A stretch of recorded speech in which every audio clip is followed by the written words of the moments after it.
he has there. Posting the link on Twitter right now. Yep. Ah, there you go, man. Look at my post on Twitter from yesterday going a little bit viral.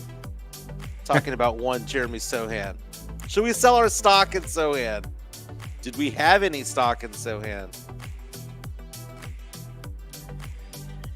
No, Jeremy Sochan has not been all that great. I'll be honest with you.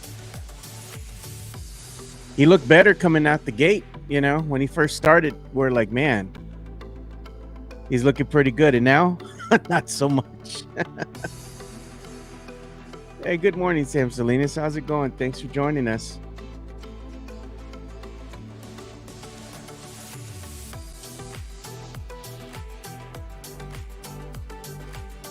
Sam Salinas say never bought stock in Sochan. Lies! All of it lies. Everyone bought stock in Sochan. Even I had a couple of shares from time to time. Is he a miss? Oh, yeah, he is, dude. You know? Especially considering the fact that you had Jalen Williams, who became an all-star, the next power forward drafted after him. Right, there's been some miscues. There's been some miscues from the Spurs. Malachi Branham, right? Right. Played with the Wizards. Couldn't make it there either. You know, it looks like he's probably going to be on the outskirts, you know, on the outside looking in pretty soon. Jeremy Sochan. I see another miscue, like I was saying, you know. Dude, that whole draft was a miss. They had 3 first-round draft picks. 2 Where of are them they at gone. now? One of them will be what? What's the handsome name going to be? Which one? Gone.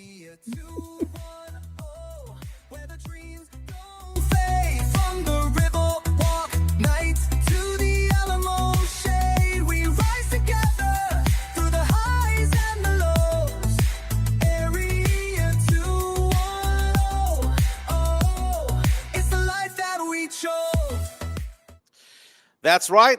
We're rising together on a Tuesday morning. My name is Mike Jimenez and Joe Garcia with you today. We'd go for about an hour and a half talking sports, a lot of pop culture. This is the Area 210 podcast powered by P.F. Chang's La Cantera. Lots to get into today. Thank you for joining us and being part of our lives and us being part of your lives as well. It's a fantastic time. Thank you so much for all the support of the show. Now 2,570 subscribers strong. Joe, we have to get into a couple of Spurs topics, man. First and foremost, we're all excited as Spurs fans that the Spurs are off to a 13-6 start. I mean, amazing. Amazing considering the fact that Victor Wembanyama went down with an injury. Amazing considering the fact Stephon Castle went down with an injury and Dylan Harper missed a lot of time. Emirates Cup is coming down the way, about a week away from now. Will we get any of these guys back? Will Castle come back? Will Wemby come back? Because there are rumors out there that Wemby might not be available till Christmas.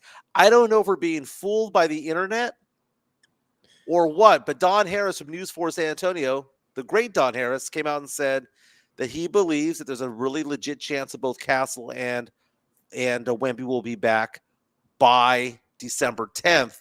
But my question is, what happens if they're not back? I believe Castle will be, right? They're all practicing right now. They're taking part in the shoot-arounds and all that stuff. But Wemby, Joe, I would not be surprised. Wemby? I would not be surprised if they held him out till Christmas. Simply because the Spurs have done so well without Wemby. They don't need to rush him back out there. The Spurs aren't falling down the standings right now. The Spurs are number 5 in the Western Conference, better than what they should be. If we had said that the Spurs would be 13-6 at this point, we would have taken it all day, every day, right, at the start of the season. Yeah. But you take a look at what happened in the Western Conference yesterday. Look at the Denver Nuggets, lost to the Dallas Mavericks. The Houston Rockets yesterday lost to the Utah Jazz. The Lakers lost to the Suns. The Spurs are keeping pace because these other teams are playing at the same level as the Spurs, and the Spurs are playing at their level without their stars. Now, we have to get into that. The other thing about it is that somewhat of a viral post, I went on NBA.com yesterday to look up the efficiency ratings, the offensive ratings for the Spurs players, defensive ratings for Spurs players. I took it out saying who's playing 15 minutes or more. Joe, interesting stats, Joe. Who is the best player offensively for the Spurs? It's not Wemby. It's not Castle. It's not Fox. It's somebody different. Who's the worst player for the Spurs? offensively. These are stats according to NBA.com. Now, this isn't an individual stat where it's like EFG or anything like that. This is basically Yeah. saying that when they are out there, this is how good the offense runs. This is how bad the defense runs when you look at the defensive rating. Who's the best defensive player on the Spurs team according to the ratings? Who's the worst one? Oddly enough, the worst offensive player and the worst defensive player, according to NBA.com right now, is the same player. We know who that is, Joe. We know who that is. Got to tear up these apology forms, man. Got to tear them up when it comes to it all. You signed the Jeremy Sochan apology form It was a season 10-day ago. contract, Joe. It was a 10-day contract. Oh man. But we'll get into that. Lane Kiffin, I think, is funny, man. The whole thing about Lane Kiffin, dude, so many people in Mississippi are just beside themselves right now because he ditched Ole Miss right as on the eve of the playoffs to go play footsies with and then suddenly date and marry LSU football. Right? He's the new LSU football coach. Yeah, he caught the scent of a worthier dough, Mike. You know, it's funny. It's funny. Is it his fault? Is he the most evil man in sports right now? Because it's easy to hate on Kiffin. But what else is he supposed to do? It's a weird thing that goes on in college football. And I don't know if Lane Kiffin's the bad guy. Maybe he is. But I don't know if he's truly the bad guy. We'll get into that. We'll get into whatever topics you Nestials want. Yeah, speaking of Nestials, we got an incoming super chat. Let's hear it. Money talk. Here comes the money. So Sam Salinas says, giving us a $5 super chat there. He says, "Oh man, grito for the man Necio drummer," which is Matt Gomez. It's his birthday today. So he wants to go ahead and wish him a happy birthday. So happy birthday to Mr. Gomez here. We're going to go ahead and give him the old man grito. Let's do it.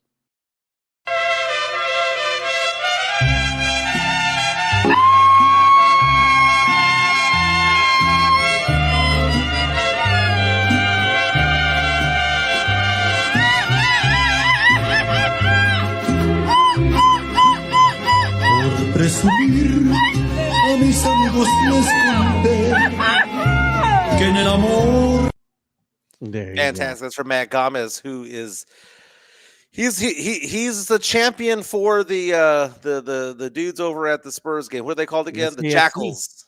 SAFC. Oh, no, he's a supporter of the Jackals. No, he's a supporter of the San Antonio FC. He despises the Jackals. Oh, okay. Well, he speaks at least with a desire for them to be like they are in the soccer world. And I respect that. That's perfectly fine. Happy birthday, Matt, man. Fantastic, man. Dirty 30, he says. Dirty 30. Yeah, look at that JHNSB. What he's saying. He says, "Me and Joe looking like geniuses. More the season progresses." He's talking about Wemby. Okay, so let's get into that. Wemby. News for San Antonio's Don Harris coming out and saying that he believes that Wemby will be back by the Emirates Cup. Right? Why though? Does he have a hunch? Well, let's talk about that, man. Who's the most connected person in all of San Antonio to the Spurs organization? You know what I would have to say? If anybody's connected to the Spurs organization or knows kind of what's happening, it would be the guys from the Express News, right? Mm-hmm. Tom Orsborn, Jeff McDonald. They seem to be the favorites when it comes to the media here in San Antonio. Like they get all the inside scoops of what's happening with the Spurs and whatnot. And was it Jeff McDonald, I think, had posted something out there on Facebook and on social media. And he was saying to the effect that he doesn't believe that Wemby will be back for the Emirates Cup, which goes along with your timetable, right? Where you're saying, oh, he might be back around Christmas time, somewhere around there, right? But he's not going to make an appearance for the Emirates Cup. Okay. But I mean, that's about all we really know, Mike. You know, right? We don't have it in stone. You know what I'm saying? Well, Jeff McDonald does a fantastic job for the San Antonio. Yeah. I mean, he's oftentimes behind a paywall, so I don't get to read everything that he says.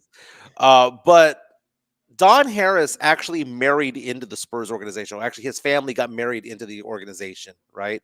His brother-in-law is in the organization, or used to be in the Spurs organization. So he has access to things, family ties, because everybody in that world knows what's going on, right? It's like Hollywood, right? Everyone knows what's going on. Doesn't mean the media knows what's going on.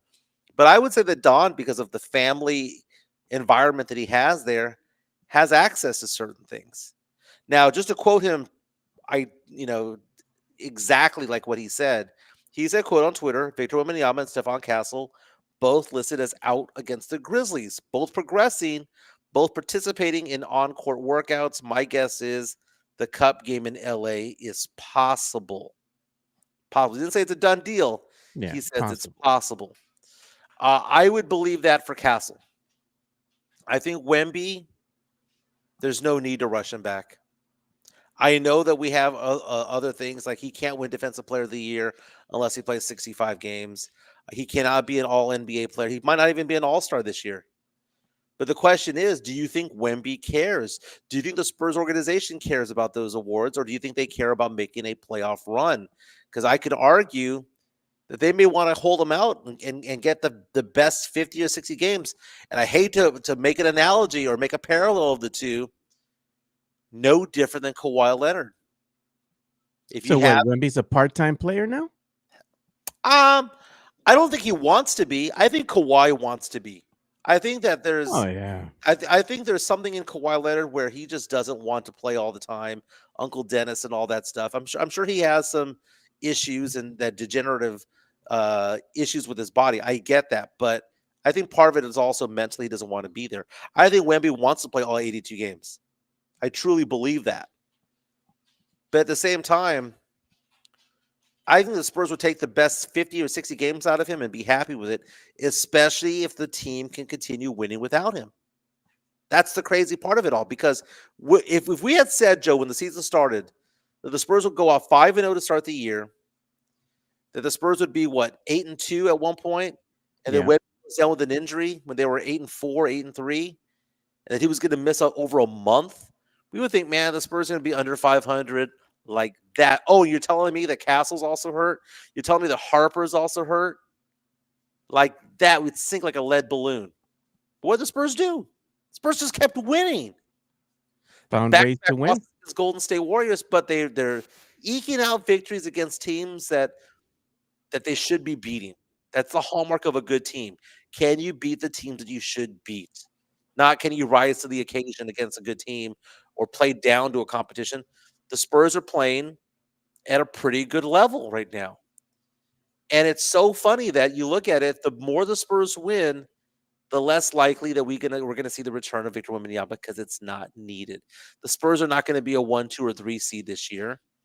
The idea is to be what, Joe? A top 6 team. And right now they're meandering right there in that 5 range right there. And we saw yesterday the Lakers lost. We saw yesterday the Nuggets lost. We saw the Rockets lost. And what does that do? It buys time for Wemby to come back. It buys time for Castle to come back. Castle will be back next week, dude. Castle will play in the Emirates Cup. I mean, I'd bet a lot of money that Castle's not going to miss that game. And But who do the Spurs have to get by if they want to win and they want to keep on going yeah, forward in that Emirates Cup? What team do they have to beat? well, the first team's the Lakers. Exactly. And the Lakers team has been a thorn in the Spurs side as of late. They You just know, can't seem. And you know what I think it is? I think it's just bad matchups too. You it know? is. It is. It's bad matchups, and there's nobody really to guard Luka Doncic. I mean, Luka Doncic is going to get his points regardless. He's going to get his 30, 40 points anyway. But Austin Reeves seems to have good games against Spurs. Well, I mean, the 3 guys in the Lakers are called Tres Leches, right? LaRavia, Austin Reeves, and Luka Doncic, the Tres Leches. I mean, and they've been without LeBron for this entire season. So you take a look at the Lakers team right now. You got to stop Doncic somehow, some way. I hate to say it, Joe, because this is get the chancla. I'm gonna flip flop. God, man! I'm gonna flip flop right here, Joe. You ready Here's for the flip-flop. chancla? Yeah. All right. When I tell you I would not want to have a player out there who can't provide anything offensively, is only a defensive-minded guy, I think the Spurs need to do that against the Lakers, but it's not Sochan. No, Carter Bryant. Give Doncic somebody new. I mean, I know that it's weird to say this rookie who has no offensive game to go up and just say, dude, your job is just to slow his ass down. Just slow his ass down. Do not even touch the ball. Just slow Doncic down. Keep him down to 26 or 28 points. At that point, they're going to win. The Spurs are going to win that game. Joe, what are your thoughts on getting a Carter Bryant out there? Somebody with size, length, speed, and just young, dumb, and full of you know what to go out there and just chase down Luka Doncic. Luca's gonna get his. The problem is that if you put Carter Bryant right on Luca, what's gonna happen to the kid? Rookie going against a vet. Who's gonna get those calls? What's gonna happen to Bryant? Gonna get in early foul trouble, and Well, that's it's fine. that's the dilemma that you have, right? If you do that, my take would be like this, Mike. Go ahead and put somebody else on Luca in the beginning, right? But then go ahead and have Carter try to go ahead and be a pest in that third and fourth quarter, right? Give him a different look, and that might kind of disrupt his offensive rhythm. And at that point, you can go ahead and say, well, if he makes him, he makes him, and he's going to be a better offensive player. We all know that he's going to get his. But I'm kind of in agreement though with what Jason Garcia was saying here. He was saying that he wants to go ahead and go ahead and let Luca get his, but shut the rest of the team down. Here it is. I found it right Yeah, now. yeah, no, I get that perspective when you're going up against a James Harden, right? Yeah. Type of player from years past. You know, when you go up against a player who all they do is score. But the thing about Doncic is Doncic is a good facilitator. Even if he doesn't score, he's going to be able to pass the ball out. But what I'm saying is have him shoot and hopefully he misses. There was that one glorious game 4 years ago where Sochan had a good game against Doncic, and Sochan fans still remember that game like it was yesterday, right? But Carter Bryant, okay, so what if he fouls out? It was an experiment. That's all it was. It's going to be a failed experiment. 40 I'll tell you minutes. that. It could be a failed experiment, but you know, you have a pass out there. Look at Patrick Beverleys of the world, the Dylan Brookses of the world, the Draymond Greens of the world, who are just there to pester you defensively and Yeah. get you off your rhythm and just piss you off. Carter Bryant can piss you off because he'll go all 94 feet. And the guy is just full of energy. He has the length, he has the size, and he has a great basketball IQ on when it comes to the defense side of the ball. Offensively, he struggles. He's bad offensively. But defensively, he's not going to get on his hip. That's the Luka Doncic move that we now see Stephon Castle doing, right? Where you sucker a player to get behind you on the hip, and as they approach you, you move backwards, and boom, you get fouled every single time. There's a reason why SGA goes to the line all the time. There's a reason why Luka Doncic goes to the line all the time, and LeBron James. It's because they've mastered a certain play where they get you on your hip, and you're just basically defenseless at that point. No, what they've mastered is the art of selling the foul. They've Well, mastered the art, and so has Ja, and Well, so has yeah. a lot of these other players. You know, No, well, most definitely. There Yeah. is some selling and a lot of flopping going on when it comes to it all. But 9 out of 10 times, Joe, when they're doing that move where they get the player behind them on their back hip, the defensive player has to show that they're still in the play. The defensive player can't just like walk away and go like, "Oh, you got by me. You blew right by me." But the offensive player is so smart to know that all they got to that the offensive player has the right of way at that point. The defensive player is not in position and is not able to get a charge because they're out of position. So because they're out of position, the offensive player can go in whatever direction they want to go in, left, right, front, back, diagonal. And because of that, any contact is an automatic foul. Any contact is an automatic foul. So the thing about bringing that up is because Carter Bryant, I don't think is stupid enough to fall for that trick. I think Carter Bryant's would know, hey, I see where he's going with this. I know where he's moving me. Avoid it, and either have have a secondary defender take it, or just have Luka Doncic go up for a layup, right? Just go, hey, Better to give up 2 than have 2 in the 2+1. But Carter ain't stopping Luca. Nobody's going to be stopping Luca. Luca's going to get his points no matter what you do. You can go ahead and try to disrupt him a little bit, but he's still going to, go out there and get his points. The problem with putting Carter Bryant on Luca is doesn't matter how good Carter is on defense.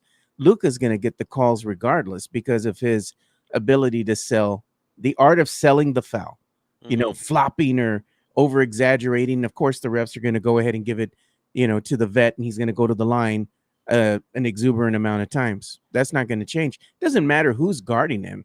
And it's Luka's good in his own right, but also, he gets the superstar treatment, just like LeBron and just like some of these other NBA stars. You can barely breathe on them and they're getting sent to the line. It is what it is on that end. But the problem with the Spurs is this, Mike.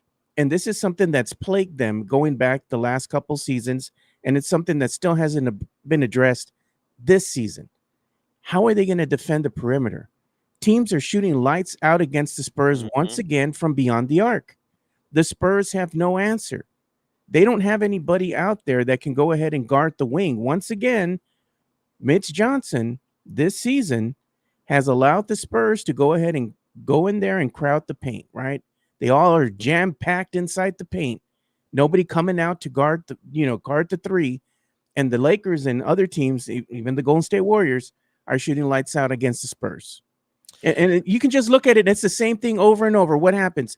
Third and fourth quarter. Oh, let's go ahead and crowd in the paint. And by the time they get out to the three-point line, it's too late. They put a hand up, but the guy's already he's jumping in. He's in this motion, releasing the ball. Money. Yeah, I saw a stat the other day that said the Spurs had given up 39% from three, which is typically average shooters are 35 to 36. And for some reason, whenever the Spurs are playing a team from three, they're shooting at a 39% clip. That is my pet peeve right now. My biggest complaint about the Spurs right now is why aren't they guarding the perimeter the way that they should? And they're not going to clamp down everybody from three, dude. No. And keep in mind, Joe, also, it's still an underhanded, a shorthanded team. There's no Wemby out there. There's Even with Wemby, he ain't gonna make a difference. Wemby ain't guarding the three, Mike. But here's the thing: Wemby takes up the ability to clog the middle, so that another defender that's typically in the middle right now can be closer to the perimeter. It's not gonna be Other Wemby. teams know that they're gonna let Wemby be in the paint. They're gonna be like, "Go ahead, stay inside the paint. We're gonna drop rain threes on you guys because y'all can't stop it." But part of it is, Joe, you take out those 2 games from Golden State. The stats are the same. The stats are going to be a lot better. You take out can't defend the three, Mike. You can. The numbers don't lie, bro. But Joe, I mean, Stephon Castle is the Spurs' best defender, not named Victor Wembanyama. He hasn't been on the court. So I want to see what the Spurs stats look like when the Spurs are healthy, because hopefully they will be healthy at some point. You are right, Joe, to say that they can't guard the three right now. They can't for one reason or another. Well, I mean, part of it's because Harrison Barnes is slow defensively. Part of it is because, Champagne is inconsistent with what he's doing out there from time to time. But, we were talking about the Spurs matchups with the Lakers, and I know we're getting ahead of ourselves because we have other games coming up. We have a game against Memphis, right? But we're looking at that Emirates Cup game because it's something new for the Spurs fans to experience. And if the Spurs win that game, they go to the semifinals. It's going to be in Las Vegas. That's going to be an exciting thing potentially for the Spurs. I wonder if the Lakers getting LeBron James back is better or worse for that team, because they were balling without him. LeBron James has been back for 5 games, right? He missed the first month of the season, back the last 5 games. And Joe, just statistically, he doesn't look the same, Joe. I mean, he's old. But he's all right. He's 40 years old. Well, let's look at the stats right now. He's averaging 32.2 minutes per game. Okay. Yeah. That's a good amount of run. 15.2 points per game, 7 assists. He's shooting just 31% from three and 55% from the free throw line. Did Father Time catch up to LeBron James? Father Time is undefeated, man. It is undefeated. I'm sure he'll look better as the season goes on, but he's looking old out there. Meanwhile, Spurs got the Toyota Corolla. Looked like he got some new tires and an oil change. I mean, offensively, it's a great car that moves forward, but in reverse, it's a little clunky, man. Playing defense, a little clunky. So I was posting on Twitter yesterday a fun fact, right? So I went to NBA.com and looked at the offensive rating and defensive ratings of players. Now, again, this isn't the thing about EFG as an individual player because that's one facet of things. But it's like, how does the offense play when you're out there? When you're part of the offense? How does the defense play when you're part of the defense? I posted this yesterday afternoon, Joe. Was surprised to get about 300 likes right away or 200 likes right away and 49 retweets. Can you and it's funny because when I saw who the Spurs' best ranked offensive player was, if I had to guess who it was, I Yeah. would have been right. Because when you watch him play, Joe, the team is different. The Spurs' number one offensive player, offensive rating, is Dylan Harper. It's not Wemby. It's not Castle. It's not Fox. It's Dylan Harper, Joe. And it's interesting to see that because the Spurs score the most amount of points per shot when Dylan Harper is on the court. Why is that, Mike?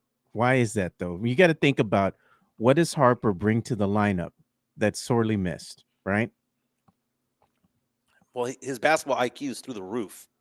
Yeah. mean, But that I that think it's the position that he plays, and he plays it well. he doesn't turn the ball over a lot, Yeah. especially for a rookie. Because how are you gonna how do you score points if you turn over the ball? You can't. So when he's out there, he's not turning the ball over. He can create his own shot, as Tony Ronaldo mentions over here on our chat, powered by PF Chang's La Cantera. He can create his shot. He has high basketball IQ. Dude, Dylan Harper, we talk about how Devin Vassell likes to make things look difficult, and he's always taking difficult shots. Harper doesn't do that, man. Harper just simply glides. And if the shot ain't there, guess what he does, Joe? Does he force it?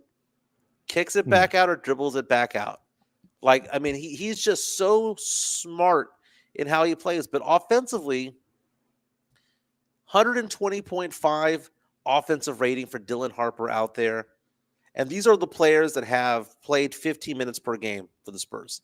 De'Aaron Fox is number 2, Vassell's 3, Harrison Barnes, Tato Corolla number 4, Julian Champagny at 5, Cornette at 6. Look at that, Wemby's at 7. Remember Wemby struggled for a while there Mira when Wemby. he was out there. Castle at 8, Keldon Johnson at 9, and then you have Jeremy Sochan at 10, which is the worst Spur offensively. Look at the net ratings, Joe. The net ratings show this is the comparison of the offense to defense. There's only one Spur, Joe, that has a negative rating, net rating, and that's Jeremy Sochan. Because on the defensive side, the best Spur defensive player out there when he's out on the court is Wemby. Castle's 2. Champagny and Harper are 3 and 4, followed by Keldon, Vassell, Cornette, Barnes. De'Aaron Fox is the second worst, and the last one, Joe, Mira. I'm still with you, Jeremy Sochan. I'm still here, Sochan. But even though Fox is the second worst, right? Yeah. His offensive rating is higher than his defensive rating, which is a net positive, right? So the positives outweigh the negatives when it comes to it. The biggest net positive rating is Wemby and Dylan Harper. Wemby and Harper have the 2 highest upsides, followed by Castle. So that's interesting, Joe. But look at Sochan. The worst offensive rating on the Spurs team, Sochan. The worst defensive rating on this team, Sochan. What does that tell you about Sochan? He's done. The second Wemby comes back, the second that Castle comes back, and suddenly 58 minutes, 60 minutes is gone from the court, he's done. He's going to be playing 6 to 8 minutes. He's done. Look at that. Remember, JHNSB is saying, remember when people didn't believe in the Harper hype? He hasn't proven anything. He's quoting you, Joe. He's quoting you. You said those words, Joe. I caught you. Yeah. No, but Harper is so much fun to watch, man. And when I was watching the game the other day, you have the Minnesota Timberwolves broadcasting team just glowing about Harper. They're like, do you know what it reminds me of, Joe? Yeah. Shai Gilgeous-Alexander when SGA was a rookie. when he was a rookie for the Clippers, not for OKC Thunder.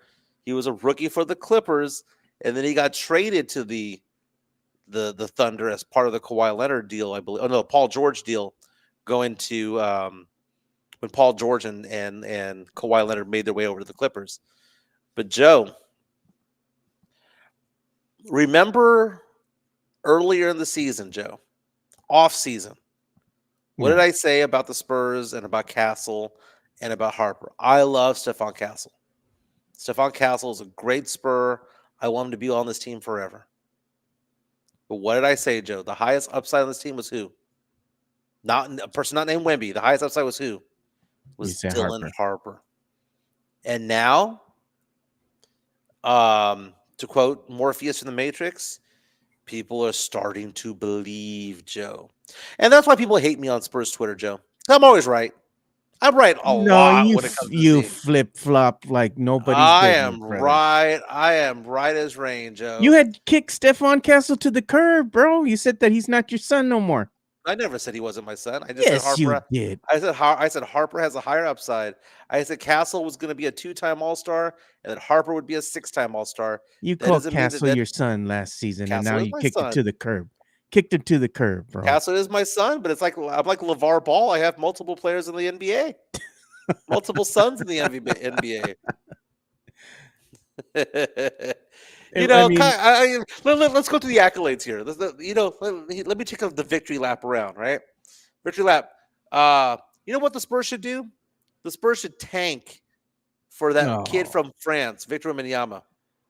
Oh, Jimenez, you're an idiot. We're team play, team hooping, and all that shit. Remember all that crap? You watch. You know who was right about that? Me. That's who was right. How about that 2022 pick? That Sochan was probably not the best one. How about Josh Primo? No, I would have taken Şengün. All of these things I've said over the years where people are like, nah, man, you're an idiot, man. Sochan's going to be good. Josh Primo has shown flashes. No, he's flashing people, but that's the only flashes he had, right? Yeah. And then you go on and on and on to all the whole Spursisms of all the years, right? Was that the worst pick in Spurs history? Josh Primo? Luka Samanic was. But then again, Samanic was not a lottery pick, so maybe you're right, Joe. Maybe you're right that Josh Primo was, because Josh Primo was projected to be a second-round draft pick, but because Sam Presti and the OKC Thunder were sniffing around him at 18 or 19, they wanted to have him. And the Spurs got spooked by that, and that was a reach, Joe. That was a big time reach.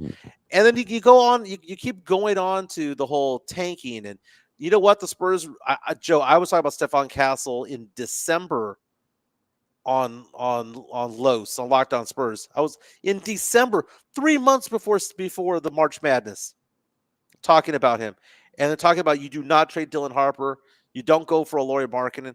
Joe, guess what, Joe? I am right about the Spurs 99% of the time, Joe. And you know what? Do I get flowers from people on Twitter? Do I get flowers? No.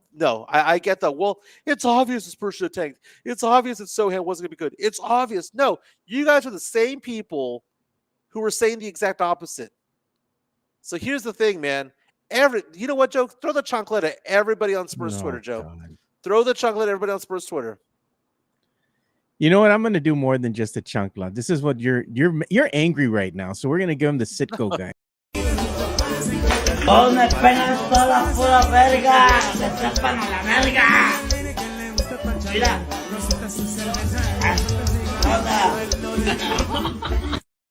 That's you right now. You're the Sitco right, guy. Man. On our chat powered by PF Chang's Lacantheta, Joy-Con coming out saying the pulse of San Antonio is cooking right now. The pulse. Tony Alice says Pledge would disagree with you're being right 99% of the time. You know what? He disagrees in the real time, but retroactively, I have a hell of a track record, Joe. I have a hell of a track record with the Spurs. I have a hell of a track record when it comes to a lot of things, Joe. Hell of a track record. You're tooting your own horn today. You're capping hard, man. Oh, I'm not capping. I am calling scoreboard is what it is, Joe. I'm calling scoreboard. You know, the whole Sochan experiment. Are we selling our stock, Joe? We done with him? I don't know. You got to ask. You know what? What's up with Lerma, man? I haven't heard Lerma singing the praises of one Jeremy Sohan. What happened? You know what? I'm gonna tweet at Matt Lerman today and ask him about that. You good? You good, bro? And somebody needs to check on Matt Lerma, man, to see if he's still standing on that mountain right there with Jeremy Sohan. Yep. It's strange because I understand the fandom of sports fans. You love your own, and most people only watch their own team. They watch only Spurs games. They don't watch the Lakers play or the Rockets play or whomever, the Mavs or the Celtics. They just watch their own team. And you become enamored by your own players because of that. There are literally in the NBA dozens of players who can do exactly what Jeremy Sohan does, if not better or more efficiently. Facts. Now, they don't have colorful hair. They're not all dating Instagram models. People are asking the question, is that a thing? That's his kryptonite, bro. That's his kryptonite. These freaking Instagram models. These guys go out there and date these social media models, whether it be Insta or wherever they're posting their pics or whatever. It never ends well, man. It never ends well. Chica and I went to the Dominican Republic last year, and we were on a catamaran, right? And the whole point of going over there was to go out, have a few drinks, enjoy the weather, enjoy the sun, enjoy the beach and the view, right? There are a few women on there who are like Instagram model wannabes. Maybe they are, maybe they're not, on the catamaran. And dude, they would just sit there and have their boyfriends take photos of them 24/7. Yeah, they didn't get in the water. They didn't drink. They didn't dance. All they did was to go out there and take photos of themselves. And Chica looked at me and said, "Can you imagine being their boyfriend? How just frustrating it must be to be with somebody who won't do anything to mess with their hair, won't jump in the water, won't play with you, won't splash around, Won't it's play with you. just sitting there." Pause, Mike. What are Pause. you saying, dude? They don't play in the water. They won't play with you. Oh my God, bro. Jason Garcia with a great line right here. He says, "Sohan is a stray dog you don't want to put down because he's cute, yet has the mange." That's a good one. You call this shelter, man. You call this shelter on that. Talk about a loser life to live. I don't know, man. It's funny because the Instagram baddies, I'm sure they're hot and it's status symbol and all that stuff. But man, if all they're doing is taking photos of themselves all day long, it's got to be just frustrating. And we've seen Sohan on these TikToks just acting a fool out there, just trying to make her happy, man. I get it.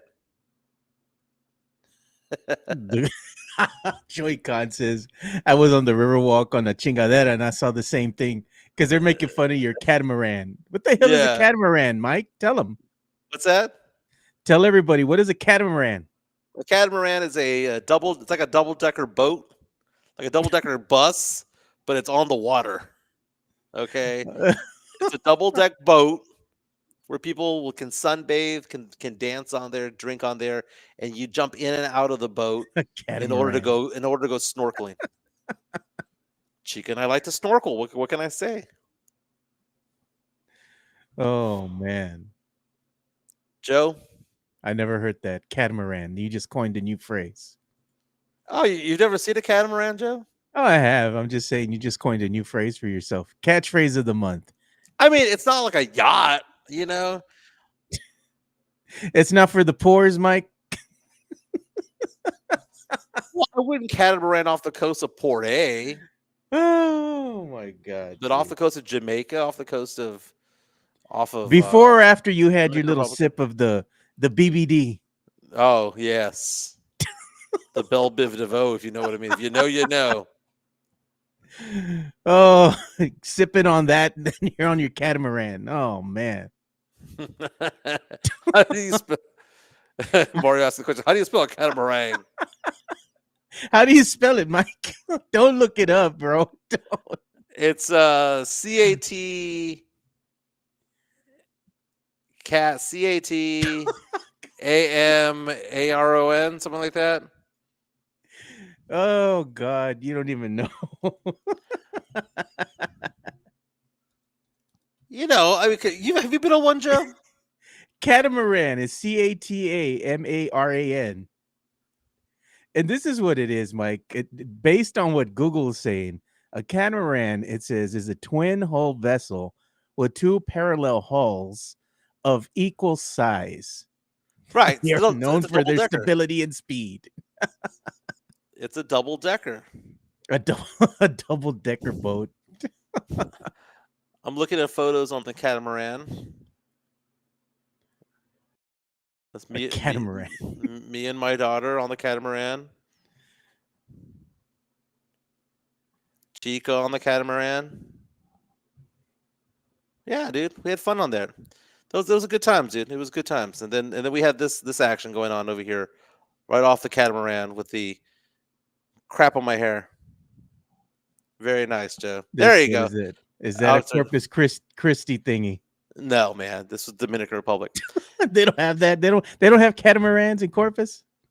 They used to have those prices on Pressure Luck in the 80s.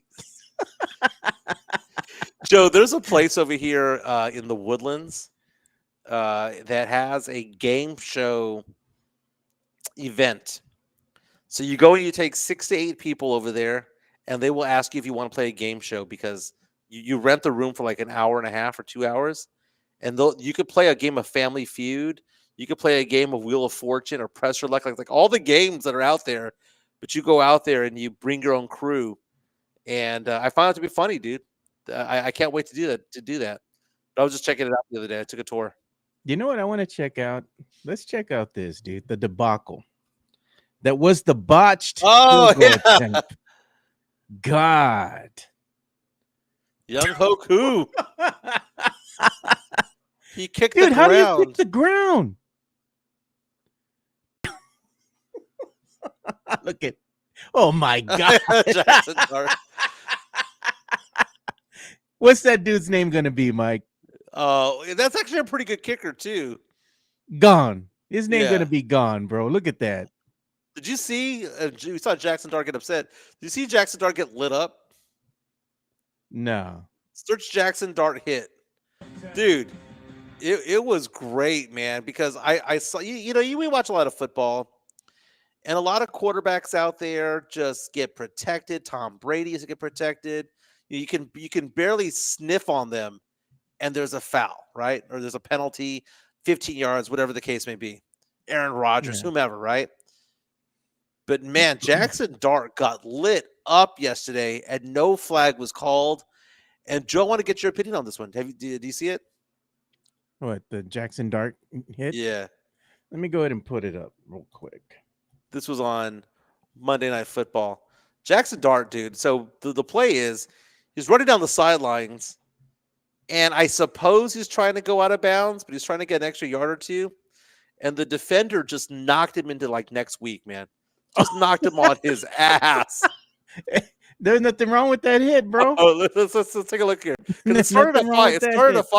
It started a fight. Here he goes. What kind of competitors they are last night in that thriller on Sunday Night Football. Dart's going to go. And get he got blown 4 yards. Chris. Go full screen on that one if you can. Let's see if we can.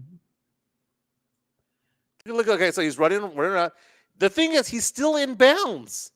He's trying to get an extra yard, and he just got and he lit his ass up. But it wasn't helmet to helmet. It was shoulder to helmet. He got hit legally. Now, I understand why the Giants players got pissed and started pushing and shoving and wanted to go after the guy. But then you see the replay and you look at it. The replay shows, if you go to the replay. Yeah. The replay shows it was a legal hit. It was. There was no penalty. Now, if this was Mahomes, maybe there would have been a penalty. If this was, Josh Allen, maybe this would have been a penalty. But this is why players like RG3 get hurt. Dang. But look, it was shoulder to shoulder. He still held on to the ball. Oh, that's what happens, dude. You should have just went out of bounds. You know who would have gotten mad? His backup, Jameis Winston. Jameis Winston would have gone back up and would have hit him back. Oh man. Look at See, why this. you getting mad at me? Look at it. Why you getting mad at me? I think the Giant players saw that and thought to themselves, man, he was already out of bounds. But then you watch the replay, and I suppose they have to stand up for him anyway.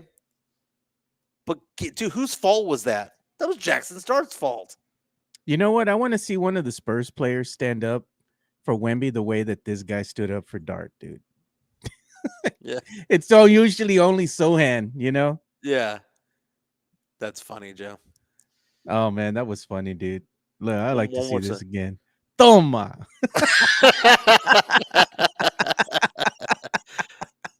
You like apples? How about them apples? Yeah.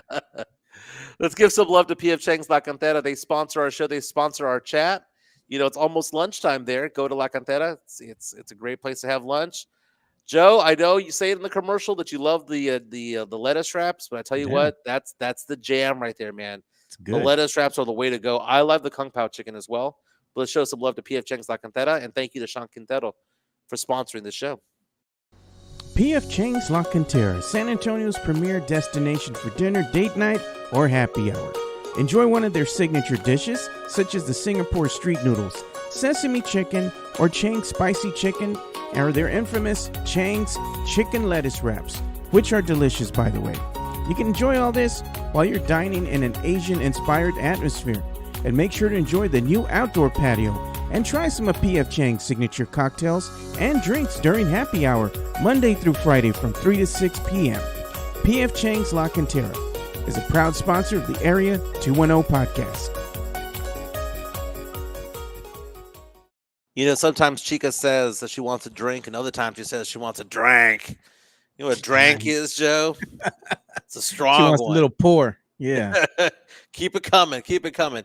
$8.99 specials right now at PF Chang's from open to close when it comes to their alcoholic drinks. They have 8 signature cocktails. You want to go get a drink? The Long Island iced tea is one of them. Man, Joe, that's 4 liquors, baby. That's 4 liquors. That's some hardcore drinking to start the day. I tell you what, man, nothing hits better than PF Chang's on Wednesdays, because what happens on Wednesdays, Mike? It's half off bottles of wine and champagne. That's why they call it a Wednesday Wines Day over at PF Chang's La Cantera. Joe, so we were talking to Sean about it all. And I know it's a different type of place to watch a game. But Super Bowl Sunday, you know when the Cowboys are playing? Yeah, See, I'm just throwing that out there, Joe. Just of course. okay. I mean, it's we them boys, right? Right, we them boys. No, honestly, PF Chang's La Cantera is asking our listeners if we want to have a Super Bowl party at their restaurant. What do y'all think? The thinking is if we can get 40 to 50 Nestios out there to enjoy the game, we'd have the courtyard area. They'd have a big screen TV for us out there for $75. This is the rough draft, right? This is not set in stone. But for $75, you get to go watch the game. You get appetizers, a meal, and you get a few drinks for $75. And we get to do this as a group. Just tossing it out there. We probably need to have about I don't know. We'd probably have to have about 40 people out there. Now they said they'd get us a big screen out there, so no, it's not a 43 screen. Not 43-inch screen, Mario. They're gonna get us a projector, big old projector screen, and we'd be the toast of the town there because people would be seeing the Area 210 podcast. I'm just throwing it out there.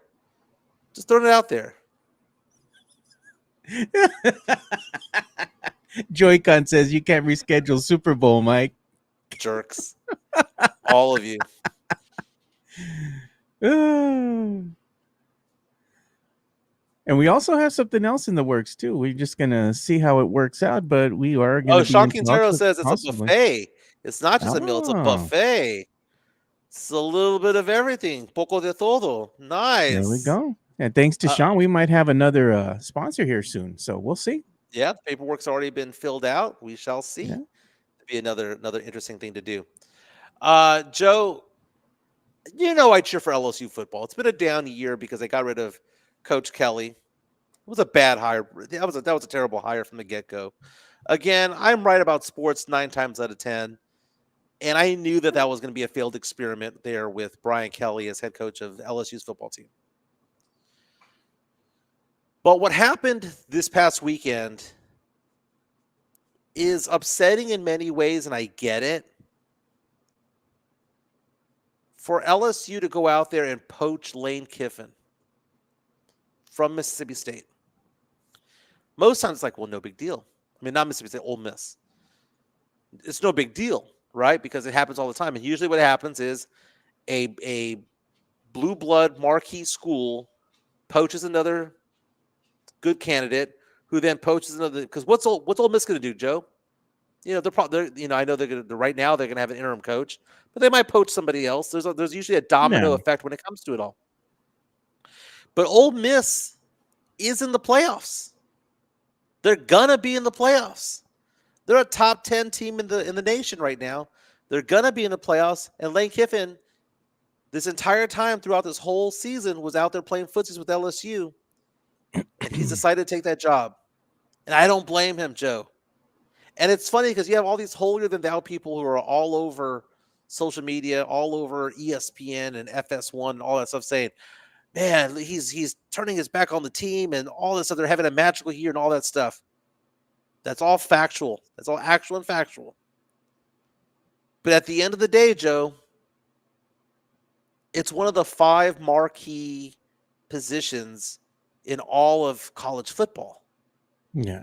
Who's the head coach of Bama, Texas, Notre Dame?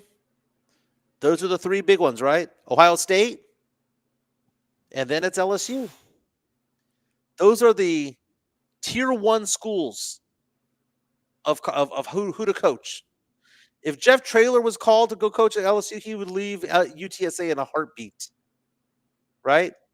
Yeah. A&M's coach was being asked to go to LSU. Guess what? He'd leave A&M in a heartbeat. Because again, you have tier 1 schools, Ohio State, Notre Dame, LSU, maybe Michigan. Those are the elite schools that people want to coach at. And as Ole Miss isn't even tier 2. Because tier 2 might be UCLA, USC, might be Texas A&M, might be Georgia, might be, with Kirby Smart, all that. It was the right thing to do because it's the prestige of the job. It is the money involved, and it's the NIL money, Joe. Joe, he's going to be given to us. Joe, do you know what his quote unquote salary cap is, Joe? What? LSU's promising him $25 million a year to go get players. It's not bad. I mean, Joe, $25 million to go get players. You're gonna tell me that if Traylor had that job, right, had that job offer, he wouldn't leave UTSA. Come on. And that's gonna happen sooner rather than later, I believe. He's gonna get an offer from somewhere. Maybe they have more money, they have deeper pockets, bigger stage. You know what he's gonna do? Bye. Mm-hmm. And who's gonna blame him?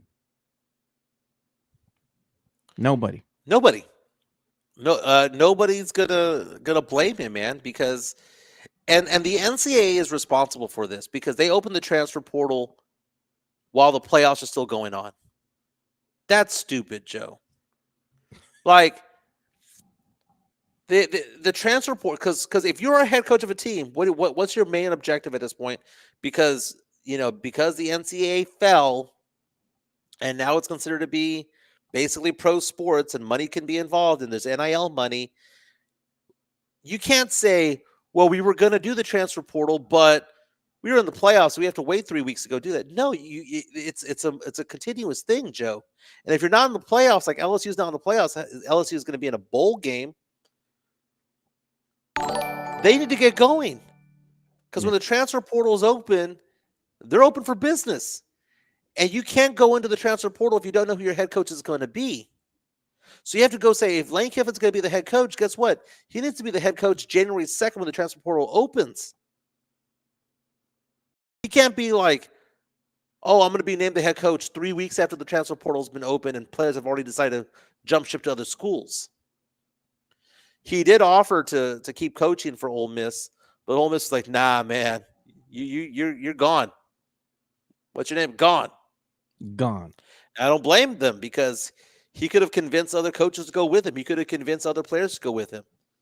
Look at But Alex this is the Noriega. NCAA's fault. It's not Lane Kiffin's fault. Lane Kiffin got the job that he wanted, got the job that he deserved. Yeah, look Is at it- Alex Noriega. What he's Yeah. saying. He says, "I don't think he will, Joe." And that's talking about Trailer leaving, Yeah. right? He says a 6-6 regular season record will get you 0 phone calls from schools looking for a new head coach. The record's not all his fault either. He's only working with the pieces that he has with him.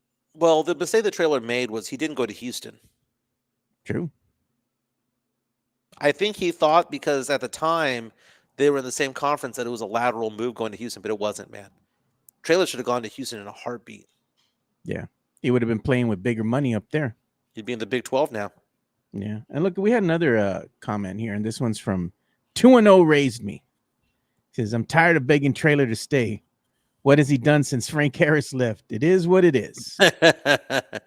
Frank Harris, friend of Area 210 podcast, man. Very Yeah. nice. I mean, Trailer is a very, very good head coach, but he needs to take into account that the people that he hired around him, Darian Starling, on former UTSA player, UTSA, saying that the offensive and defensive coordinators don't know what they're doing and are not experienced enough to be at this level. Who hired him? It's a Trailer hire. Yeah. So And what? Trailer ain't going to get a lot of money here going, coaching UTSA as far as money to go out there and get these players. And why is that, Mike? Why is that? Because it's a poor school. It's a poor city. No. There you go. There you go. Well, it reminds me of that comedian John Mulaney, formerly of SNL, who has this whole bit about how he gets calls from his college asking for money. He's like, hey, I've already paid my money. What do you mean? I paid tuition the 4 or 5 years I was there. I've already paid my money. When UTSA comes a call and says, hey, we need money for this and the other, it's like, no, man, I'm good. I'm not going to pay any money. Do I have enough money to give? Sure, if I want to donate some money, I could. But do I want to? Nah. I'm all right. But it's interesting because who do you blame, Joe? Do you blame the system? It's kind of like that old phrase, don't hate the play, hate the game. Yeah. Do you blame the system for the way that chronologically they have set it up where the transfer portal opens before the season ends? Or do you blame Lane Kiffin for ditching his team who's going to make the playoffs? And that's the system's fault. That's stupid. And then you're going to go ahead and play footsies and you're going to get more money. I mean, he gone. Yeah. Who's going to blame the brother? And he's going to go and what? He's going to be the head coach of LSU. What has LSU done? They've won 3 titles, right? Yeah. And recently they've won titles. Exactly. Joe Burrow. Exactly. So you know what? He's going to go and be like, you know what? I'm going to go where maybe I have a better chance to win a chip, and get paid more money. There you go. Yeah. Go get paid money, dude. Got some weird news going on in entertainment. Did you see that one headline? I think it was through TMZ. I saw it yesterday. Mm-hmm. So, you have all these social media influencers and whatnot, and they're 20-somethings. There was this one girl that they had on there. They were talking about, she was like 25 years old. Yeah. Had a huge following of people because she was always doing videos of her on her bike, right? Motorcycle.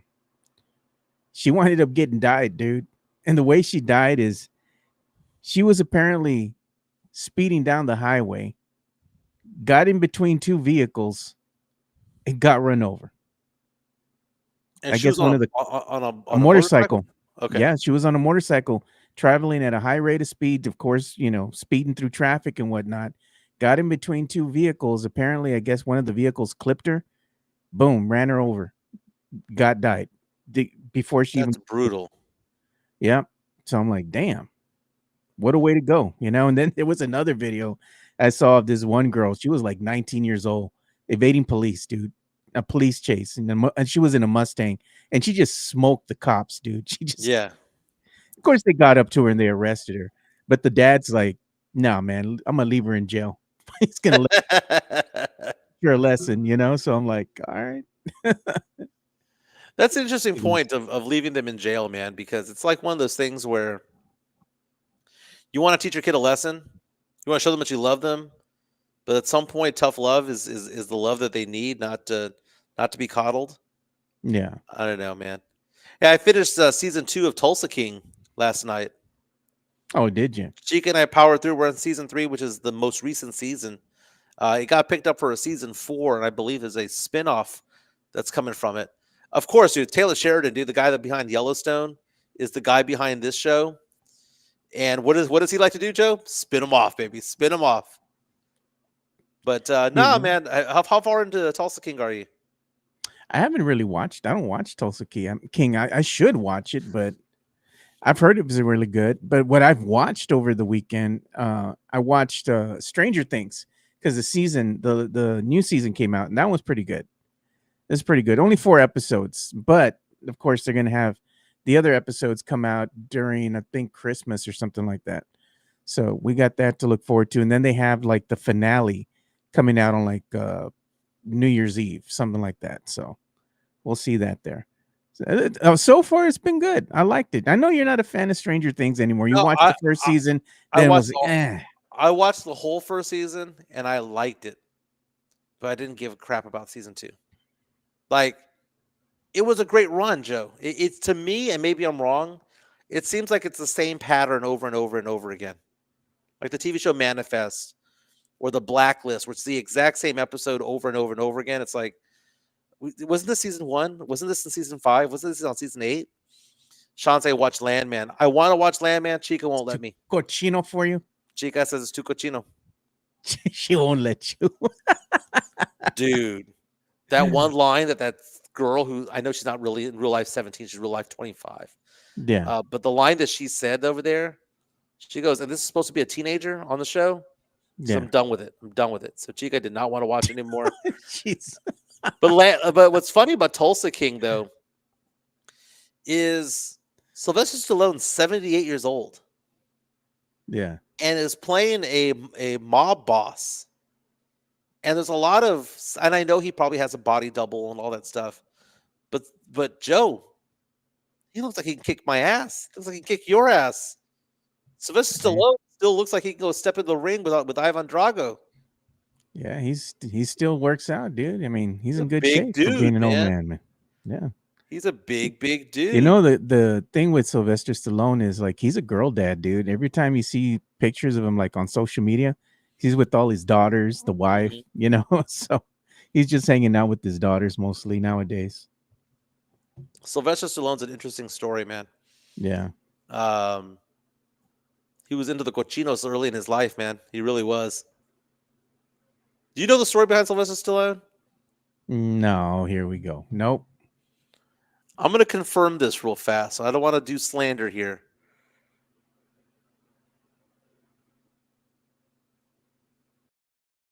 So I had read back in the day. Yeah. He was a softcore porn actor back in the 70s before he hit it big with Rocky. He wasn't doing the triple X go down, but the 70s version of Red Shoe Diaries is what he was doing back in the day. Red Shoe Diaries. If you know, you know, bro. Damn. That's a 1990s classic right there, dude. That's funny, Joe. That's funny.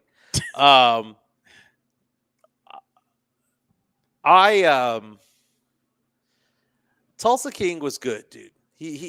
I was pleasantly surprised. My sister Joanne had been talking about that show for the past 2 or 3 years, and I was like, it's Stallone, dude. Why is it we don't give Stallone his props? Like I mean, he's somebody that's been in our lives since the 70s, right? Yeah. He's not Robert De Niro, right? He's not Al Pacino. He's not even Tom Cruise. But there are like 10 movies that we can watch of his, from all the Rocky movies to the Creed movies to the Rambos to First Blood, Rambo, all that stuff. This iconic Over the Top was a good movie back in the day, right? That's a movie I did watch in the 80s. Back in the day, I do know what this means. I do know what that means, right? But like, I don't think Stallone got the love that he should have gotten, that Schwarzenegger got, that Bruce Willis got. He's kind of like the forgotten. I mean, he got resurrected with the Expendables, right? I don't know, man. I just think that he's somebody who's just not as respected as he should been. Because I should have been excited about this, but he's 78, 79 years old, still doing his thing on Tulsa King. They're renewing it for an extra year, which means he'll be 80 when it comes out, Joe. He's good, dude. He's good. Yeah, he's up there in age though, man.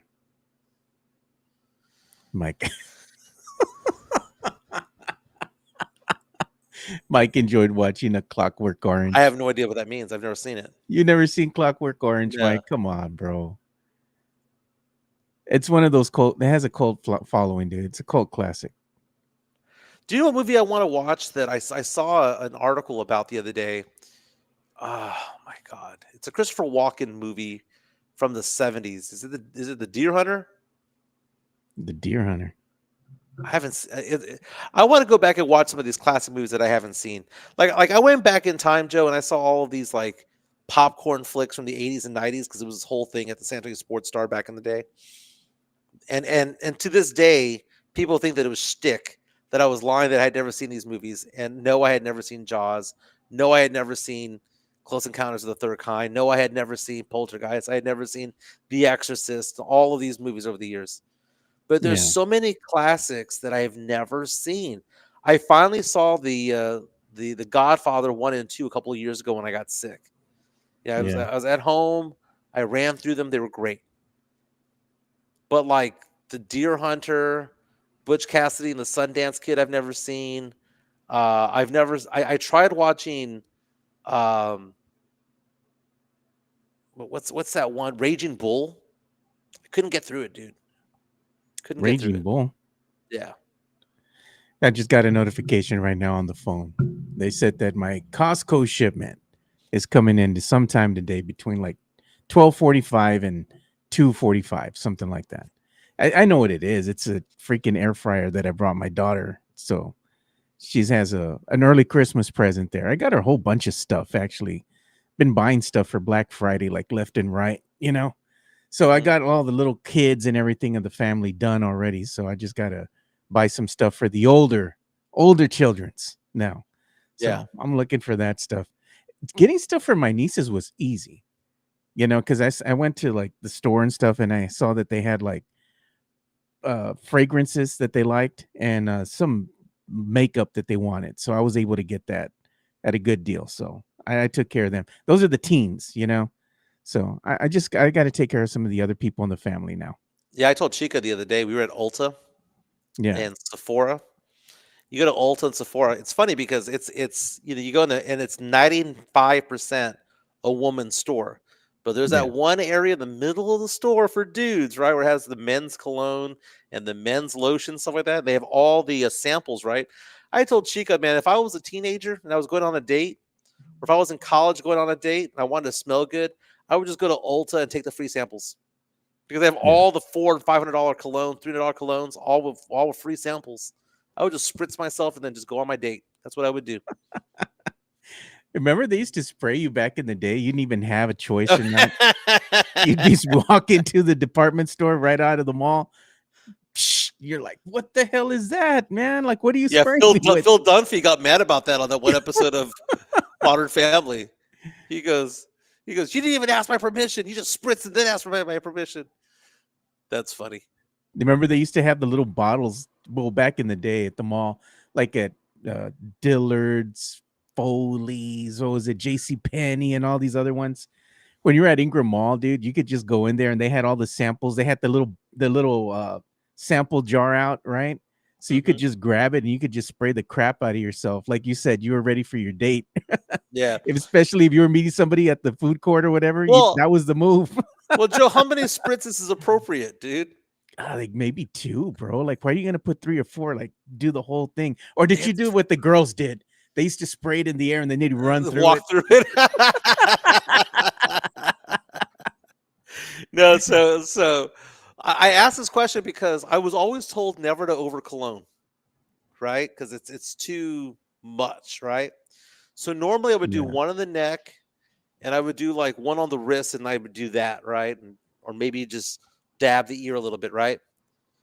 Chica likes it when I wear a crap ton of cologne, and this is expensive stuff.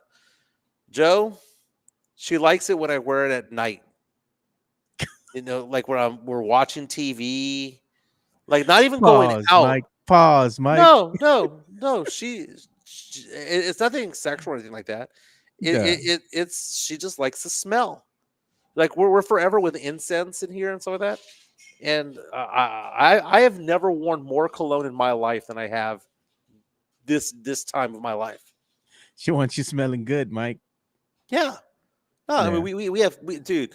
I'm looking around the house. We have candles all over the place. We have incense. She has a thing for smells. She likes the fresh smells. She likes nice smells.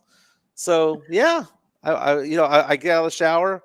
We're gonna go watch TV, and I'm like, psst, psst. Look at Sam Selena says, rule of thumb, if you can smell the cologne on yourself, you put too much on. There's nothing worse than that, dude. Like, I get that people want to put cologne, perfume, or what have you on, but when you put too much, it's sickening, dude. Like, you get sick. You get a headache just smelling Right. that strong perfume or that cologne that somebody just bathed themselves in. Like, no, man. Have you noticed that the scents of men's colognes have gotten softer over the years? Yeah. Like back in the day, it was Brute, it was Drakkar. What was that musk that everybody was used to get, that cheap one? Yeah, and they're like it make you smell like a man. No, that was potent, man. It was like sandalwood, dude. It was just It's bad. it was so strong and musky. You know, all the old G Mexicanos, dude, they put on way too much of that, cologne. You can smell them when you're at the mall, especially you're at the Yeah. stores shopping Black Friday or whatnot. And they put on way too much, dude. Like, you're like, damn, bro. Like, it smells like that Brute, that strong, nasty, cheap cologne, dude. It's disgusting. Stetson. I remember the Stetson. Damn. I'm just looking at all the colognes that are out there. Like I have 3 colognes up there, and they're all expensive brands that Chico buys for me. It's like I like this one. I like this one at night. I like this one when we go out. I like this one when we're outdoors. I just like okay. But no, but the fragrances are lighter. It's more fresh than anything else. It's not like more fruity, more fragrant. smell like a lumberjack. Hey, no, Hanover Fizz is right, man. That Crete cologne, man, that stuff smells pretty damn good, but it ain't cheap, dude. What? The Crete and the Versace one are pretty good, man. But you know what? Nothing's gonna be my Boyle Sport, bro. Right. I got it right here. Boyle Sport. Remember that, Mike, from back in the day? Damn, bro. That and Eternity for Men and Jupe and Cool Water. That was the move. I have let me see here. I have Dior Sauvage as one of my colognes. I have Saint Laurent or whatever that's called. And then Chica got me this other one that she likes the most, and it's another expensive brand. I don't know, man. I don't buy this crap. All I know is I paid the bills for it. She charges on her card, then she pays off the card. The English leather. No, man. Remember they used to give those to you like in little gift sets or whatever? They were horrible, man. It's Curve. Nobody likes Curve, bro. That stuff stinks. Look at Sam. has to be the parfum, though. Rolling with Sauvage has to be the parfum. Oh God, Because bro. again, there's certain colognes that you put on the material. There's certain colognes that you put on the skin. Savage. You know what pisses me off about Sauvage is that Johnny Depp is the Oh, the spokesperson. spokesperson. Yeah, Johnny Depp, man, looks like a homeless man. I can't stand Johnny Depp. man. I know you got a bottle of CK1 somewhere lying around, Mike. Nah, dude, I've never rolled with CK1, man. I roll with Eternity for Men. Oh, Hey, remember that one eternity. cologne back in the day where there was the whisper, obsession. Oh, I remember that. That was so stupid. And it said it would whisper, right? Obsession for Yeah. men. Remember? Okay. Speaking of obsession and words that Oh sound like it, man. do you ever hear a song from the 80s or 70s that pops up and you're singing along to it at the mall and your girl doesn't realize what you're singing, doesn't even know what you're talking about? I'm a few years older than Chica. We're walking through the mall and the song Infatuation came on by Rod Stewart. Jeez, Dude, I hadn't heard that song in years, man. so And I was old, like, man. I was getting into it. I was like, oh no, not again. Oh man. It's You know so where they play good. bangers? HEB, HEB? bro. HEB plays some freaking bangers. We're of a certain age now where you're jamming at HEB, you know, you're shopping and you're like, oh shit, this is my jam, you know? Or was That's it you're at the age now, Mike, where the Costco clothes starts looking pretty good to you? Sometimes. Oh, look who's here. Look who's here. That's Allie. There you go. That's Allie. Allie making her debut on the Area 210 podcast. But what about the cologne from the gas station or from the club back in the day? Oh my God. Okay, so Joe, I used to take single. Dude, I would take advantage of that person at the bathroom attendant. Because Oh, if I'm paying a couple of bucks, I'm gonna get a cigarette, even if I don't smoke. I'm gonna get they're a couple $1, of bro. I'm gonna get a couple sticks of gum, a spritz of cologne, a little bit of deodorant. I'm gonna get some gel. I'm gonna load the F up, dude. If Have I'm them dry paying your a hands. if I'm taking a if I'm yeah, try them.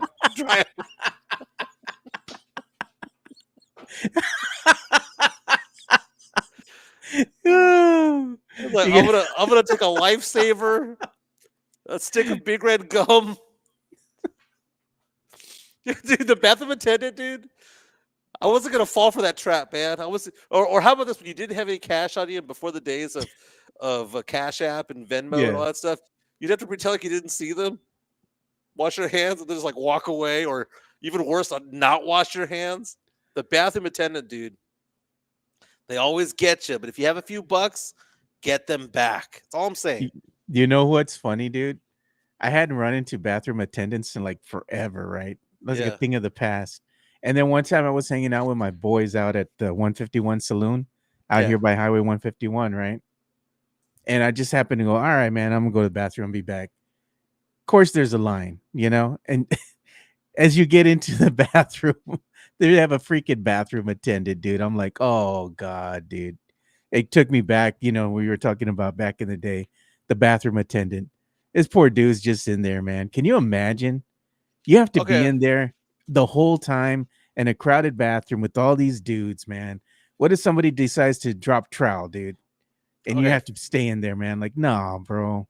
First of all, it depends on the traffic that goes in, because if it's a nightclub, the bathroom attendant's probably just raking it in, man. You figure they get $1 put in there every minute or so, minute and a half or so. That's like 40, Yeah. 50 bucks an hour. All the crap that they put out there is only like $10. Not putting out the nice cologne. And what, That's like a Walgreens crap, dude. You know? $15 pack of Newports? They sell them for $1 each. You know? You know, I've never bought a pack of cigarettes in my entire life. I would smoke every once in a while back in the day. Yeah. You know, drinking, 6 drinks in, I'm like, okay, I need to get a Marlboro Light. But what was up with menthols, dude? Menthols were the worst. There's always the ladies that had them. Yeah. Always, dude. I Virginia never Slims. the Virginia Slims or those Newports, dude. The Newport menthols, Yeah. man. That was always the move. And then someone gives you a Marlboro Red, and it's like, that's gross. So you start talking like Patty and Selma from The Simpsons.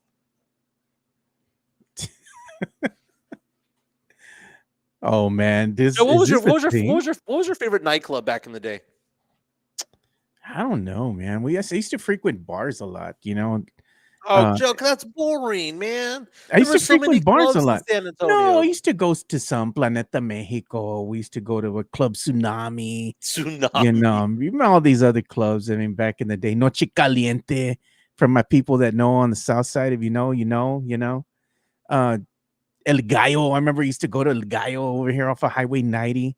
The Mhm. Reptiles off of Highway 90 again because I had family that lived out there. No, only thing Those off, places were off, off bad, Highway man. 90 kabooms. No, kabooms. You had Cadillac Bar. Squeeze in if you're over there at General McMullen. If you know, you know. That place was a shithole, dude. But they Oh, had dude, cheap drinks. you didn't venture out then, man. You got to venture out past I the mean, I went to airport, man. Polyesters. I went to the other, was it Graham's Central Station and all those other ones, You used to the get one that they used stabbed to at have out. Grams. Yeah, they had that other one. What was the one that we used to call that had the plane coming out of the wall that was out there Oh, by North Star? that was Park Place. Park Place, yeah. Rhino Room. What is the atrium from The back in the day? atrium was Remember that? great. Yeah, The yeah. Egyptian room. Those Yeah, I good remember times, man. that. That was good times. I mean, I think about it now with stuff, and the reason I bring this up is because like Chica and I like to go out. We like to party. Yeah. Chica and I were at on Halloween night on the St. Mary's Strip, and we were at a nightclub where everybody's like 21 to 23 years old, right? And Chica and I are on the dance floor getting drunk, because that's we have the money to, and we want to have a good time, right? We go to like Be Kind Rewind, a bunch of 20-year-olds, and we're out there having a grand old time, right? And we look at our kids who have no partying streak in them, like none. Like it's almost like clubs don't exist these days unless it's Latino music. Clubs don't really exist anymore. It's all about Yeah. lounges and all that stuff. But back in the day, it was about going to the club. It was about getting there at 10 o'clock, getting dressed, getting there at 10 o'clock, looking good, and then going out to eat afterwards. You won't come home until 4:30 in the morning, right? But that doesn't exist anymore, man. It's funny because Chica and I will go out and they'll be like, you know, our generation, Joe, we know how to drink. Oh yeah. We know, ages 43 to 55. Don't F with us. We'll drink you under the table all day, every day. Those older than us, those younger than us. If you were class of 90 to 2000, you know how to drink. No doubt. That is true. There used to be a bar that used to be around the corner from where I lived here now. It was right next to the West Lakes Theaters. Now, then it was West Lakes, and then it turned to Alamo Draft House, and now it's Santikos, right? Yeah. Santikos West Lakes. Right around the corner from there used to be this little pool hall. I used to go and hang out there, man. And it was cool, man. You get cheap drink. You could play pool all night. Oh, dude. Okay. It was by Acadiana. It was on the opposite side because Acadiana, right? You go across the street, and they had that other place over there you could play pool at. But Okay, next to that's the okay. theater, they had that one little place in the corner. I used to go Mm. there, dude, because it was cheaper. And the drinks were cheaper, and hey, you could play pool all night. It was So, pockets. They was talking about pockets. pockets. Yeah, Pockets. So I gotta find what was the name of the other place that was out by Acadiana Cafe. It was like right next to it. It was also a pool hall, but they had yeah. karaoke there. And I was They talking want to to say Mexican. hot shots or something like that, or something. I don't know. So we Mexican Junior on Spurs Twitter. Yeah, I went with him to Hens Bernandez. We went to the Spurs game there in Austin. I mean Austin in Dallas earlier this year. Um, he joined me for karaoke the other night with Chica and Chica's daughter and my daughter, and he was asking the question like, do you like to karaoke? And I was like, oh, I love karaoke, and I was telling him that I have actually won money 3 times at karaoke. Like at a karaoke, not that I'm a good singer because I'm not, yeah. right? But I could be entertaining. But he asked me, well, where are the places that you won money? And one of the places where I won money was that place at West Lakes. That was the first time I ever won money doing karaoke, and I had no idea there was a contest. And I won $50 tab to that place, and I'll never forget what song I sang, Joe. I sang "My Own Prison" by Creed. God, man.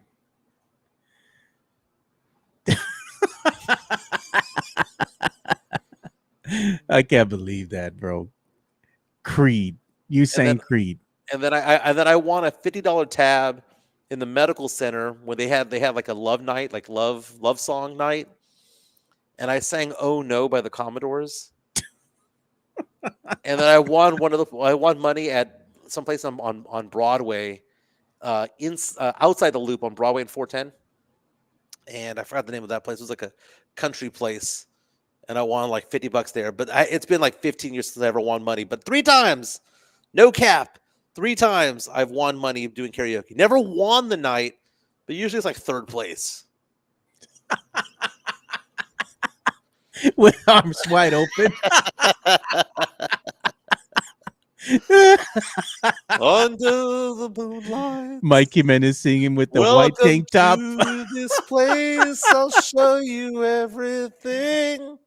Oh God. You know what part of the thing is when you do karaoke? You can't be afraid of what other people think of you. Oh, man. If you have no fear, you just go out there and sing. You know who has no fear and likes to entertain? Sean's wife, Michelle, dude. Her Yeah. and Alex Noriega's wife, Jen.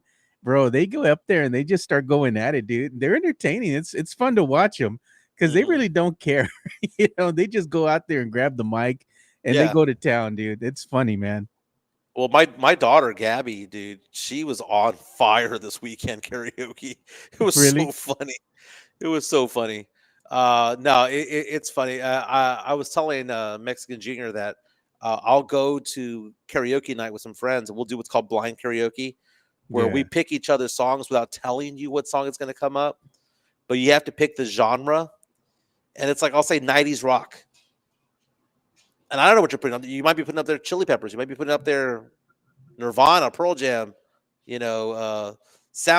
I don't know what you're putting up there, and then all of a sudden the song starts, and you're like, man, I never would have chosen the song for myself. Last time I did that, it was Collective Soul's Shine. I was like, I never would have picked that song. And there I am going, yeah.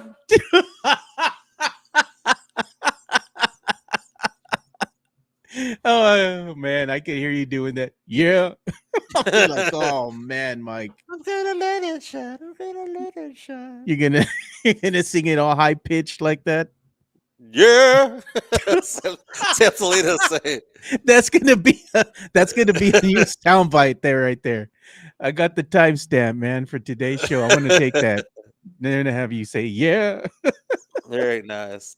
Well, Joe, I gotta call it a day, man. I have a repair guy coming out that is gonna be here in approximately 7 minutes. Yeah. Joy-Con says Mike was singing Creed and Mexican Junior was in the back running with a bed sheet like the Cowboys halftime show. Flying you. No one believes me, Joe, but there was one time, and I've told the story before, but I told Mexican Junior the other day, when I went to karaoke at Dad's Karaoke on 410 Advanced Jackson area. This was years ago, and I was on a date, and I sang a song, and I did all right. And this guy came up to me and goes, dude, man, that was pretty good. I was like, okay. And he goes, will you sing with me? And I'm thinking to myself, what 2-dude karaoke song are we going to sing? What is it? Are we singing Outcasts? He goes, you'll know the song. And then, sometimes when you go karaoke, some people like to have the mic in their hands. They like to have it on the stand. Some people like to sit down, right? He gets 2 stools and he puts one behind him diagonally. And he goes, I need you to be my Sambora. And he played Wanted Dead or Alive by Bon Jovi, but he wanted to be the star of the performance. He wanted to be up front and center as John Bon Jovi. And there I am like a freaking idiot in the background, diagonal behind him in the shadows, going wanted. Dead or alive. What was that? Oh, Blaze of Glory. That's the one from Young Guns too. Remember that? Blaze of Glory. At night I go to bed. I pray the Lord my Oh, soul to keep.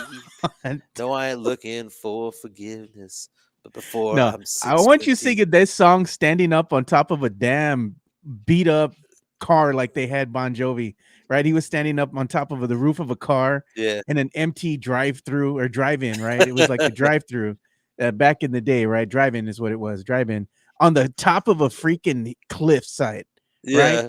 Like, who does that, dude? That was all staged, man. Like, I want you to be on top of the car, Well, Mike. you know the lore behind that song was that Young Guns wanted for this was for Young Guns 2, not Young Guns 1. They wanted Wanted Dead or Alive as the theme song, and he goes, it doesn't match the movie. Yeah. So he actually got a script of the movie, wrote to it, and actually had a scene where he was an actor. He got killed in Young Guns 2, if I'm not mistaken. That's it. Just go to pick and pull and get the old beat up car, Yeah. get you on top of the roof, and then you can sing that song, Mike. You know, why is Sam saying that me and some random dude sang Islands in the Stream? Oh Which, by the man. way, later on became interpolated as Ghetto Superstar by Wyclef Jean Proswell and Shakira. It Shakira, wasn't Shakira. Shakira. It wasn't Shakira. It was Maya is the one that sang that Oh, one. Maya Superstar. Yeah, Maya. Mm, I'm thinking of Hips Don't Lie. yeah. Yeah, you're right, Maya. Maya, man, she was a '90s crush of mine, dude. That was one of my '90s music crushes. Hey, so we have some news that Sean is telling us in the text, dude. So we Oh, might have a special guest for you guys coming up here that week of December the 16th, because my daughter's going to be graduating December 15th from UTSA. So we might have a guest for you guys. We'll announce as we confirm, but our talent scout right here, Sean yeah, that's a good Quintero, way of putting it. he's working something in the background for us. So thank you, Sean. Sean's the hardest worker here for the He is, Area man. 210 for behind the scenes, man. And that's why you have to go check out PF Chang's La Cantera and tell him that we sent you over there, man. He's really big for this show. He does a fantastic job, not only booking guests for us, but also potentially helping us get a second sponsor. He's already sponsoring the show. Half off bottles of wine tomorrow, Yep. bottles of champagne tomorrow, half off bottles. Again, happy hour 3 to 6, PF Chang's La Cantera. You know what? Just you could go inside, go outside. If you like the chilly weather, go outside. But if you like to be indoors, it's comfortable inside, man. It's good food, good eats. Yeah. And you know Hey, what? If you want a good eats and you want to have more money to eat somewhere better, got to call Mike. well, there's no place better than that. But Yeah. the number is 210-508-0369. 210-508-0369. That has been my cell phone number since high school, Joe. And so I do everything from retirement accounts to life insurance, disability, long-term care. You have an old 401k, an old 403b, an old TSP account, want to do something with it. If you are starting your retirement journey, give me a call. If you have a friend, a family member, a parent, someone that you know that's retiring, I've been doing this for 19 years, man. Yeah. And not to toot my own horn or pat my own back, but I do a good job with it. Give me a call, 210-508-0369. Joe, the guy that's going to be fixing the HVAC over here is here. So I got to let everybody go. Yeah. But we'll be back tomorrow. Go Spurs, go. And we'll be talking more Spurs tomorrow. Yes, sir. We'll see you boys tomorrow. We're out. Peace. See ya.